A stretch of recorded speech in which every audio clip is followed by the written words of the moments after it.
Week 9. Judged. Galway Workhouse, March 1848. The examinations began on a cold Monday morning. For weeks the girls had whispered about what awaited them. Some imagined little more than a conversation. Others feared they would be expected to recite entire passages from Scripture or proved they could scrub a floor better than anyone else. None of them imagined quite how exposed they would feel before the process was over. By the end of the week, each of them would understand that they were not simply being asked whether they wished to go to Australia, they were being judged. Body, mind, character, worth. The first examination was medical. The girls were called one by one to a small room near the infirmary. A doctor, 2 nurses and a clerk waited inside. Names were entered into a ledger. Height was measured, weight recorded, teeth inspected, eyes examined, hands turned over to look for deformities or signs of disease. Scars were noted. Every cough prompted further questions. Girls were instructed to undress behind a screen so they could be examined for evidence of infectious illness or physical disability. There was no privacy beyond that thin cloth separation. Many emerged with red faces and lowered eyes. One 16-year-old refused to continue after being ordered to remove the last of her clothing. She was quietly told that refusal meant withdrawal from consideration. She dressed again without another word. No one saw her cry until that evening. Maureen's turn came on the second day. She stood barefoot on the wooden floor while the doctor consulted his notes. Name? Maureen O'Neill. Age? She swallowed. 14. The lie came more easily than it had with Mrs. Hanley. That troubled her. The doctor made another mark in the ledger. He scarcely looked at her. She wondered if he believed her, or simply no longer cared. The literacy examinations followed. Miss Walsh watched proudly as several of her pupils read aloud. Maureen was asked to read a passage from the Bible, then write 3 sentences dictated by the clerk. Her handwriting was careful, not elegant, but clear. The clerk nodded, acceptable. It was the highest praise most girls received. The sewing examination came next. Each applicant was given torn garments to mend. Stitches were inspected closely. Loose thread was frowned upon. Crooked seams were criticised. Australia, one inspector remarked, required capable servants rather than girls who merely hoped to become capable. The words stung. Most of them had learned sewing only after entering the workhouse. Then came the interviews. These frightened the girls more than anything else. 3 gentlemen sat behind a long table. Beside them sat Mrs. Hanley and the workhouse chaplain. Each girl stood alone before them, no friend, no family, no one to speak on their behalf, only herself. Questions came steadily. Can you cook? Can you wash? Can you milk a cow? Can you read? Do you obey authority? Have you ever been dismissed from employment? Most answered honestly. They had never been employed. The workhouse had become both their home and their occupation. Finally came the questions every girl dreaded, the questions concerning moral character. The chairman folded his hands. Has your conduct within this institution been satisfactory? Mrs. Hanley answered, yes. The clerk wrote another question. Have you attended prayers regularly? The chaplain nodded, another mark. Then, has there been any complaint regarding your moral character? Every girl knew that answer mattered more than almost any other. Nora's interview was scheduled immediately after Maureen's. Maureen waited outside. She smiled as Nora entered. You'll do wonderfully. Nora smiled back. If I faint, tell them I always do my best work sitting down. They both laughed. It eased the tension for just a moment. Nearly half an hour passed, far longer than any previous interview. When the door finally opened, Nora stepped into the corridor. She looked pale. What happened? Nora didn't answer immediately. Instead, she walked several steps before speaking. They asked me about Patrick Kelleher. Maureen frowned. Who's that? A labourer's son. You know him? I knew him. Her voice trembled. Before the famine. What did they ask? If I'd kept company with him. Maureen stared. And had you? We walked together, that's all. She stopped walking. They asked whether he'd ever visited our cottage when my parents weren't there. Maureen felt confused. Why would that matter? Nora laughed bitterly, because someone suggested it did. That evening, Nora told Ellen and Maureen the whole story. Patrick Kelleher had lived on a neighbouring farm. They had courted, as young people often did, always openly, always with the knowledge of both families. Then Patrick had died during the first terrible year of the famine. Nearly 2 years later, someone had suggested there'd been more between them than innocent courtship. There wasn't. Nora spoke firmly. There never was. Who said otherwise? Ellen demanded. Nora shook her head. They wouldn't tell me. 2 days later, the successful names were posted. The orphan ward crowded around the notice board. Girls pressed shoulder to shoulder. Some prayed quietly. Others simply stared. One by one, names were read aloud. Ellen Ryan. Ellen gasped. She covered her mouth. Maureen O'Neill. For several seconds, Maureen didn't move. She had been chosen. Against all expectations, she had been chosen. Then she looked further down the list, searching again. Nora? Nothing. She read every name twice, then a third time. Nora Flaherty was not there. She found Nora sitting alone in the laundry yard. You should have been chosen. Nora smiled sadly, but I wasn't. They made a mistake. No, they made a judgment. She held a folded piece of paper, my application. Across its front, someone had written only a few words. Not recommended, questions regarding moral character. Nothing more, no explanation, no evidence, no opportunity to answer, just suspicion, reduced to a sentence. Mrs. Hanley found them together later that afternoon. She looked genuinely distressed. Nora. The young woman stood. I know. I argued. Nora looked surprised. You did? I told them I'd never seen anything improper. Mrs. Hanley's voice carried unmistakable frustration, but she hesitated. The commissioners felt even uncertainty could reflect poorly upon the scheme. Nora smiled faintly. So a rumour outweighs the truth. Mrs. Hanley had no answer. That evening, Nora packed the few possessions she owned. Where are you going? What are you doing? Maureen asked. I'm leaving. You don't have to. I do. She looked around the orphan ward. I cannot stay here now. Where will you go? I don't know. You've nowhere. I know. Ellen began to cry. There must be somewhere. There isn't. Nora embraced them both. You've become my sisters. Maureen could barely speak. Come with us. Nora smiled. If I could. She looked toward the window where dusk had begun to settle over Galway. I would.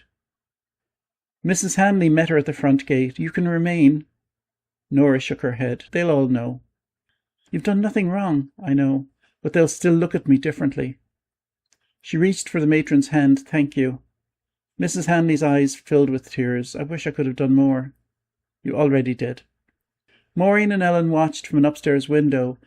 Nora stepped through the great gates, carrying everything she owned in a small bundle beneath her arm. She never looked back. The rain had begun to fall, and within moments her figure disappeared into the grey streets of Galway. No one in the workhouse ever saw her again. Weeks later, one girl claimed she had heard that a young woman matching Nora's description had been found drowned in the River Corrib. Another insisted she had boarded a ship for Liverpool. Others believed she had simply walked west until the road ended. No one knew. No body was ever identified, no letter ever arrived, no certainty was ever found. Only another unanswered question left behind by the famine. That night, Maureen lay awake, staring into the darkness. She had been chosen. Nora had been rejected, not because she lacked courage, not because she lacked ability, but because somewhere someone had whispered a doubt. And in Ireland in 1848, for a poor orphan with no family left to defend her, a whisper could be as fatal as a sentence. Week 10. The Chosen. Galway Workhouse, March 1848. The morning after the final selections, the orphan ward felt strangely divided. For some girls, the workhouse had become a place they were leaving. For others, it had become a place they would remain. The difference was written on their faces. Those chosen tried to hide their excitement. Those rejected tried to hide their disappointment. Neither group succeeded. Maureen woke before the bell. For several moments she lay still, staring at the ceiling. Then she remembered Australia, the ship, leaving. The thought frightened her, but beneath the fear was something she had not felt since the day she entered the workhouse. Possibility. A future. Not a guaranteed future, not an easy one, but one that extended beyond stone walls and endless bells. Ellen was already awake. You're smiling. Maureen touched her face. I am? Yes. Maureen looked embarrassed. I don't think I know how not to be afraid. Ellen nodded. Me neither. They sat quietly for a moment, then Ellen laughed softly. We're going to the other side of the world. Maureen smiled. So they say. The chosen girls were moved into a separate section of the workhouse. It was not luxurious, nothing in the workhouse was, but the separation itself made it feel different. They were no longer simply inmates, they were emigrants. A new category, a group being prepared for something beyond Ireland. Their names were recorded again, their ages checked, their health reassessed. Every detail had to be correct before departure. The officials had learned that the scheme would be closely watched. The girls were not merely passengers. They represented Ireland. They represented the workhouse system. They represented the success or failure of the entire plan. A matron from Dublin arrived to oversee preparations. She was strict, more formal than Mrs. Hanley. Her instructions were precise. You must understand what awaits you. The girls listened. You're going to a colony where you'll be expected to work. No one seemed surprised. You will serve in households. You will be required to conduct yourselves properly. You will be strangers. She paused. Remember that. The words were not unkind, but they carried weight. Clothing was issued. Simple but respectable dresses, undergarments, shoes, a bonnet, a small bundle of necessities. For many of the girls, these were the first new clothes they had ever received. Maureen ran her fingers over the fabric, not because it was beautiful, it was not, because it was new, because someone had given it to her, because it suggested she was expected to arrive somewhere. One afternoon, Miss Walsh came to see her. The teacher held a small book. Maureen recognized it immediately. That was yours. No. Miss Walsh smiled. It was the school's. You need it. We have others. She placed it in Maureen's hands. You love learning. Maureen looked down at the cover. I won't forget. I hope not. Miss Walsh smiled. People often think survival is enough. She paused. But building a life requires more. Maureen held the book tightly. She knew it was the closest thing she had to a gift from home. Not every girl was excited. Some cried constantly. One girl, younger than Maureen but claiming 14, refused to eat. I don't want to leave Ireland. No one mocked her. Everyone understood. Leaving was another kind of loss. The chosen girls had survived famine only to face another separation. They were leaving the last country they had ever known. The girls spoke often about those left behind, especially Nora. Her absence was felt every day. Ellen still looked toward the door sometimes, as though expecting her to return. Do you think she's alive? Maureen asked one evening. Ellen took a long time to answer. I don't know. Do you think she went to England? Maybe. Do you think she... Neither finished the thought. They did not need to. Some questions were too painful to complete. A few days before departure, Maureen passed through the main corridor and saw the original notice still hanging on the wall. The paper had curled at the edges, the ink had faded slightly, but the words remained. Girls sought, orphans, moral character. She stared at it. So many girls had dreamed beneath those words. Only 25 would leave, others would remain, others would wait. Others would disappear into the endless cycle of the workhouse. That evening, Mrs. Hanley found Maureen alone. You'll be leaving soon. Yes. The matron smiled sadly. I'm pleased for you. Are you? Yes. But you're sad. Mrs. Hanley looked around the ward. I've watched many girls leave. Was it always difficult? Always. Why? Because every girl who leaves is proof of what is lost.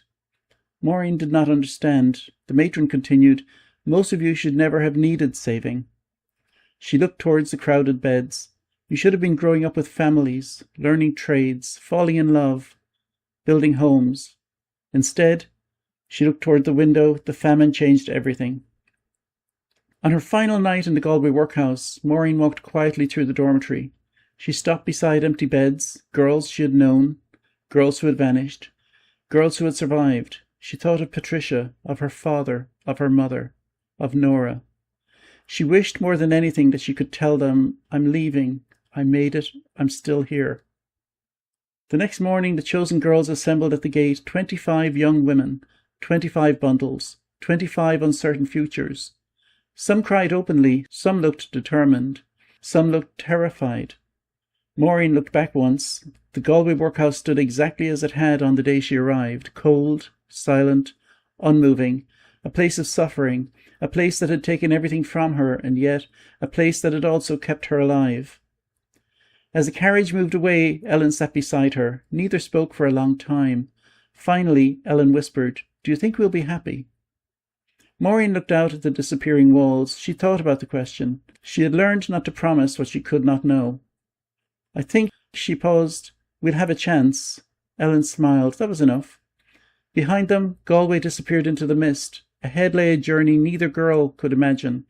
England first, then a vast ocean, then Australia.